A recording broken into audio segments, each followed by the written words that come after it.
काय रे, नीट बंदोबस्त केला ना त्याचा? नीट बांधून ठेवा त्याला, सुटला नाही पाहिजे तो.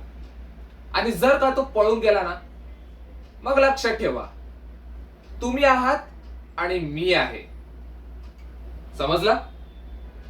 आणि हो हो, मी सांगितल्याशिवाय त्याला मारून बिरून टाकू नका. त्याला तर चांगला तडपवून तडपवून मारायचंय मला.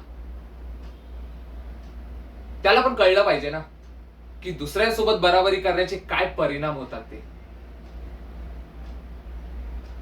आणि अजून एक गोष्ट, ह्या सगळ्यामध्ये जर माझ्यावर गेम टाकण्याचा प्रयत्न केला ना तुम्ही,